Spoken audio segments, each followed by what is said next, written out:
So how do people stick with it though? Because I mean, social media is a great example. First 3 years I did social media, I made no money, and it probably cost me £1 million. Yeah. So it's only in the last year and a half I've actually started to be able to make money and be able to pay the team and all the rest of it. So yeah.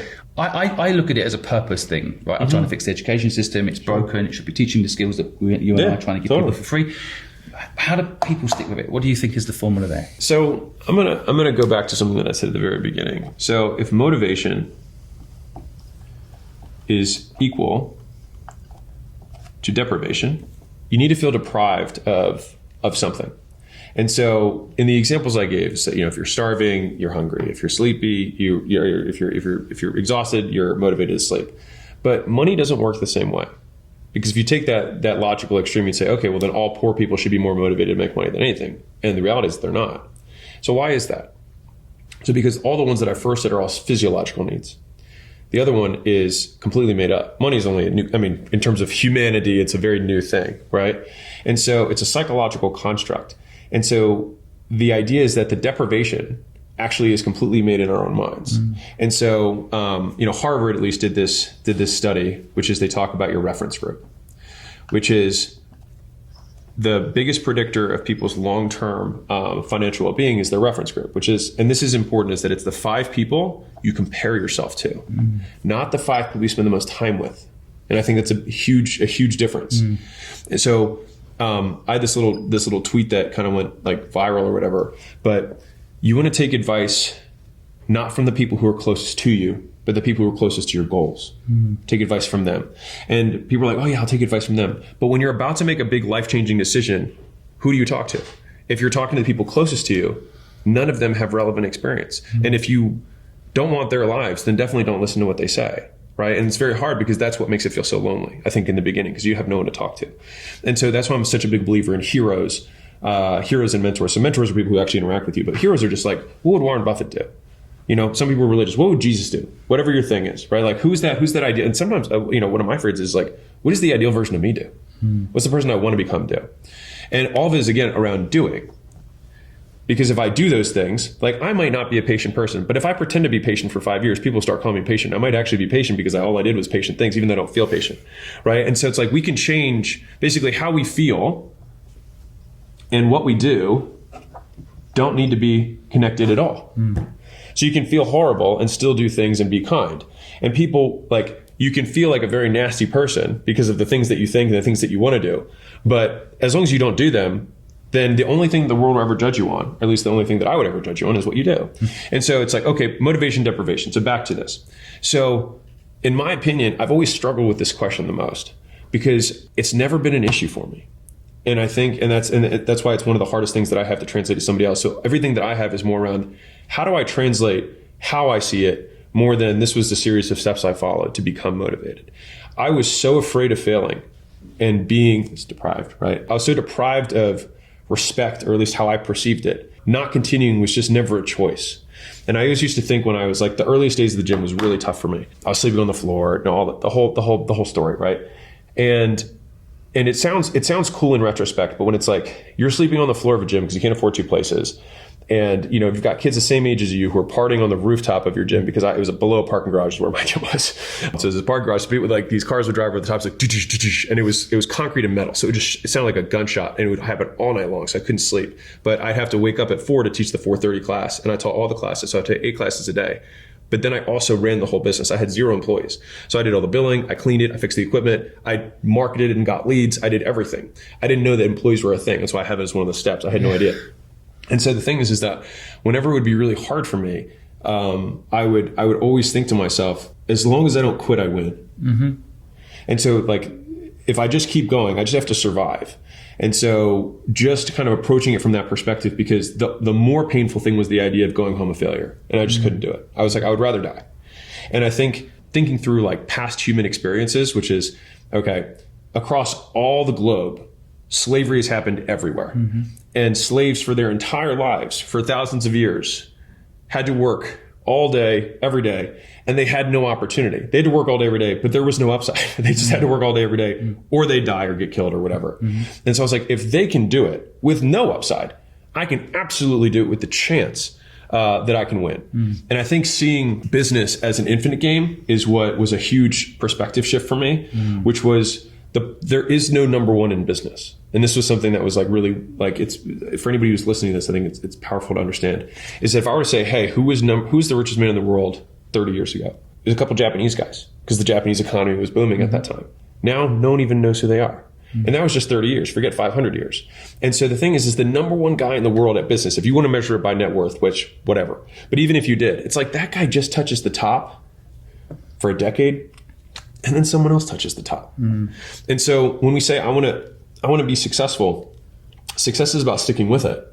And so the only way that you become a failure in business is by stopping. And so all the infinite games, like all the games worth playing in life, in my opinion, are all infinite. So it's not about getting married. It's about staying married. It's not about getting in shape. It's about staying in shape. It's not about starting a business. It's about staying in business. And the only thing that gets you out of business is you choosing to stop.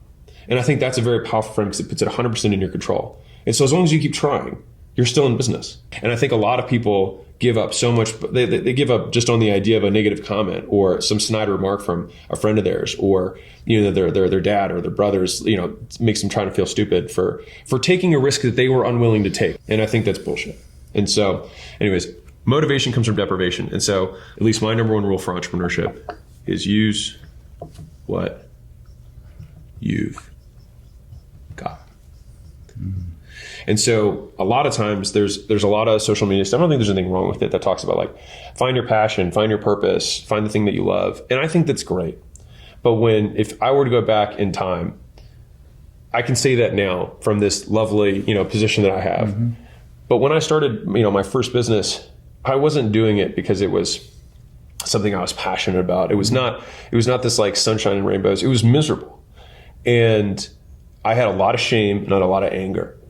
And so I didn't feel any of the butterflies, but that's what I had. And so it's like, I think you just use what you got.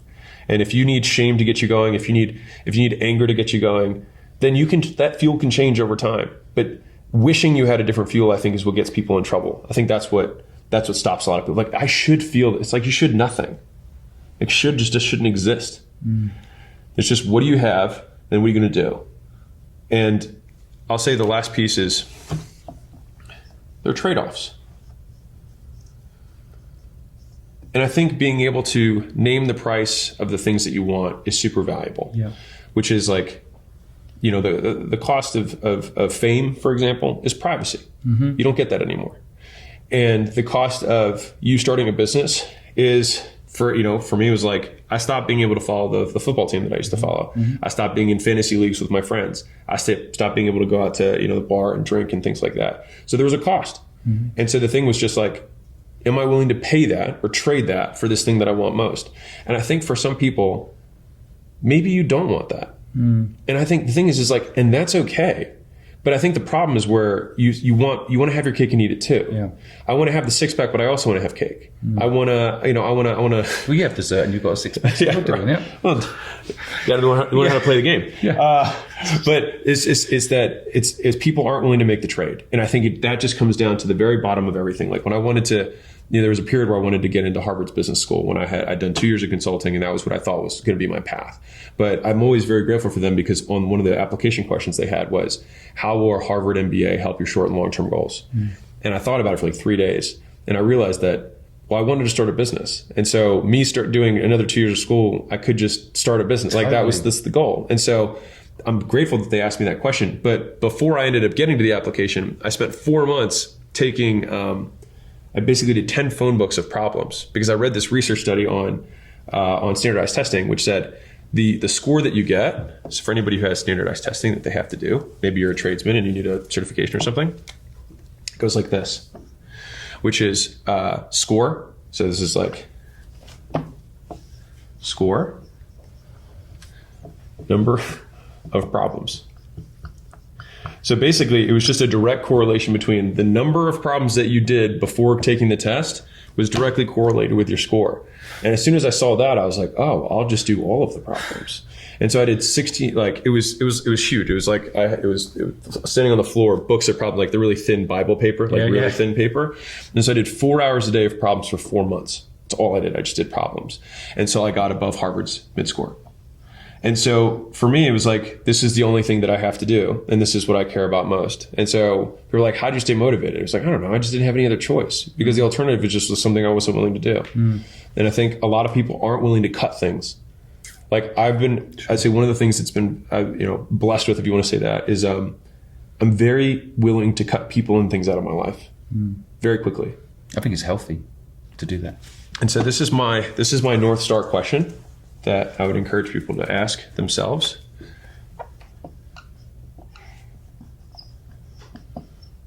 Does having X in my life increase the chance I hit my goal? That's my North Star question. It could look like it's taken off Twitter, but I get it.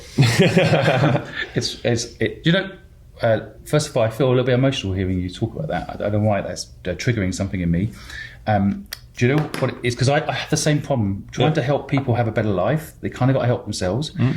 What do you think of this? Like, I think it's Pablo's cave where people get brought a fish in the cave every day. Yeah. Oh, okay. And it's easier, right? They don't ever leave the cave because that's what a salary kind of is. Yeah. The food comes to you every day. Yeah. And people have forgotten how fucking amazing it is to go out in the rain with your mates and hunt. Yeah. Or go together and make the food, and men and women made food. Men and women went out hunting in the old days. But there was no fridge. Yeah. There was no get up and eat shit. Yeah. There was get up and go out and make shit happen. And you know what it is? I think that, and it's absolutely fine if people don't want to do it, but I don't want people to say they can't be an entrepreneur or they can't sell. I want them to be honest. They can't be bothered. Yeah. And I think the key is, and you describe your story, I have a similar story.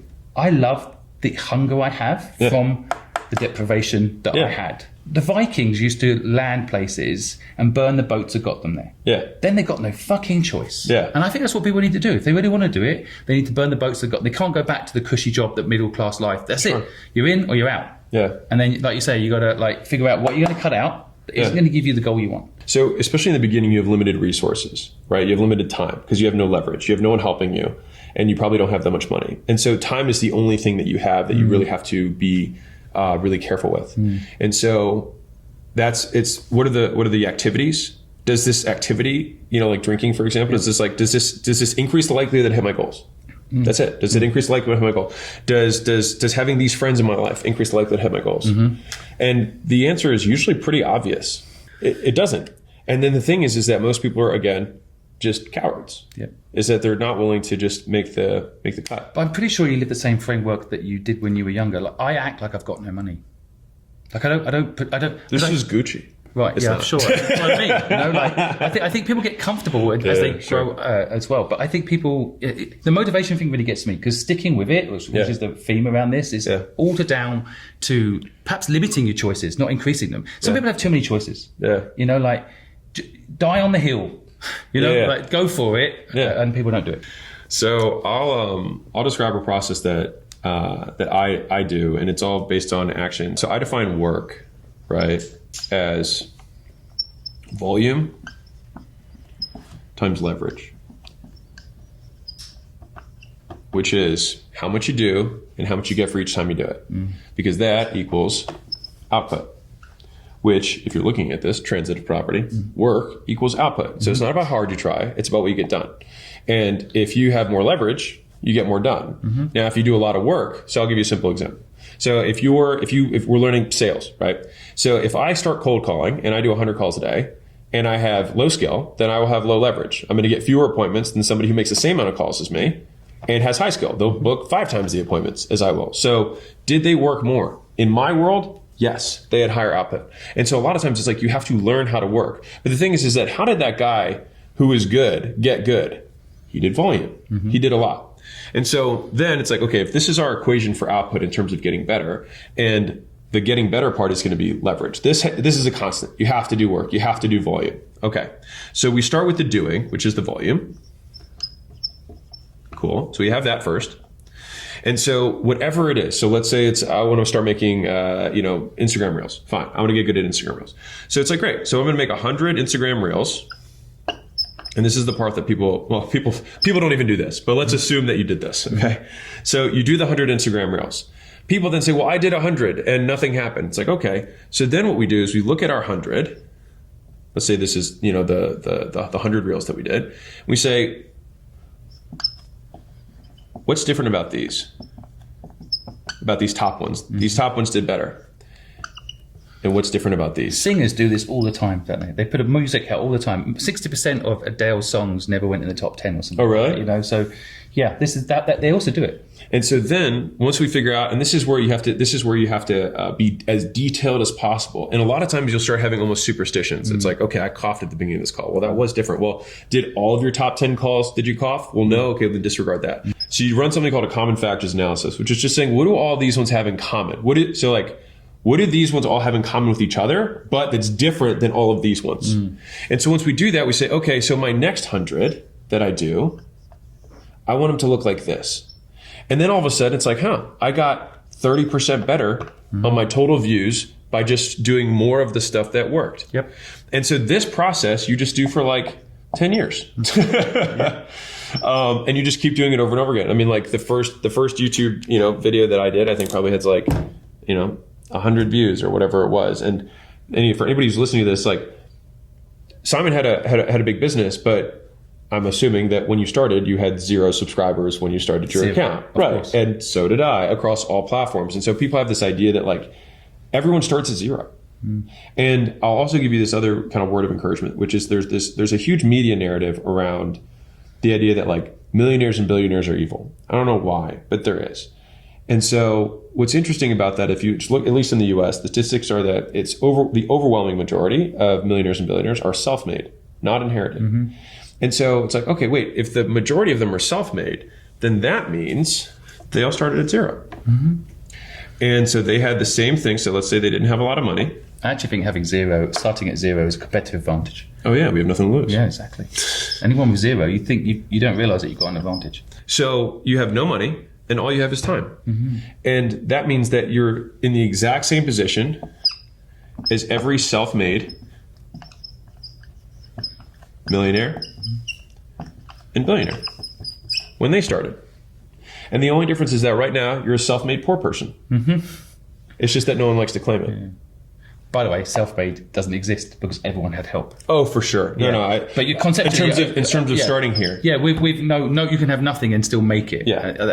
Do you know what's really interesting about this for people listening as well? Like, I've invested in 78 companies. I know you've invested in a lot of businesses as well. Sometimes too much money can destroy a business. Like I've seen people like WeWorks, for example. Their biggest problem was they never thought about actually making money. Their business was raising money. Yeah. Right? So I think that's another thing people don't really quite grasp. But getting better, I mean, do you think there's a mental framework to help people get better? Because I mean, even myself, right? I'm pretty good at business. I've had to get better to compete. Yeah. But is there a framework for getting better as a human? Like, do you think as a human being, not as a business person? Yeah, I think they're linked. But what do you? Well, I mean, I really 100% live on that common factors analysis thing. Okay. So if I look at, I'll tell you how I lived my whole life. So like when, I really did this, which was the thing that started this was I was 21 or 22. And this is my first job out of college. And I remember I had a really good weekend. And I was just like in a good mood, came in on Monday. And my boss was like, hey, what's going on? I was like, I just had a good weekend. And she said to me this line that it kind of like hit me. She said, I'm pretty sure stringing as many days in a row like that as you can is the secret to living. And what it did though is it took this amorphous idea of like joy, contentment, purpose, and just made it really tactical. It was like, okay, how do I live as many days in a row as I can of days that I like? So I looked back at like last year and I said, okay, what were the days that I liked the most? What were my top 10% days? Well, the things that I had in common is I worked out. Okay, cool, I did that.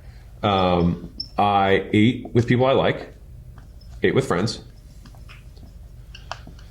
And then I worked until I had nothing left. That's exactly my framework. And so if I do these 3 things, then if I do that on all my days, then more of my days will look like that. And so the majority of my days now feel like what used to be top 10% days. And so obviously these are different for other people. It might be playing music, it might be whatever your thing is. But that common factors analysis, and it's like, okay, what are the top 10? Layla and I've gone on 100 dates. Yeah. Okay, the top 10 dates, what do they have in common? Okay, well, Alex. Have you done that? Have you actually Alex got flowers. I think about all of it. Yeah. How to make dates better? It's brilliant. Alex got flowers, right? He got flowers. He had a gift. Is this coming from her side? She tells you. Pre-planned? No. He had pre-planned. He had pre-planned something. Right. She's told you her list. That's notes. Brilliant. I wrote some sort of note, right? And we dress up. And so those are the things that are like, this is my recipe for making good dates. And so it's like a lot of times it's like no one just takes the look back and says, okay, but it's because they don't start with the I did stuff. That's the first step. Like you got to do the 100 reps. You got to make the 100 posts. You got to make the 100. You got to make the 100 cold calls. You got to make the 100 sales, and you got to record them. And that's the other piece. Like you have to be able to record it. Whatever, to the greatest degree possible, you have to recall what were the details. And so then you look, you see the common factors. You're like, all right, well, I'm going to only do those 5 next time. And by randomness, because life happens there's variables that are out of our control. Again, there's going to be another top 10% in the next 100 dates. And we're like, okay, so in those dates, not only did I do these 5 things, but we had a driver. Was a big difference. And there was a surprise element for some of these. And at a certain point, the thing is the improvement is going to go like this, right? Just like that sales thing. The first time you do this, your dates are going to get way better, right? And then after that, though, the dates are going to get incrementally better. But all that happens is like, man, people are going to be like, how do you have such a healthy relationship? You're like, all I did was I just looked at the stuff that worked and I just stopped doing the stuff that didn't. And I just did it over and over and over again. Amazing, Alex. Yeah. Honestly, you're an amazing human being. I love this. I hope you guys enjoyed it. We're off to have some chicken now. We'll see you later.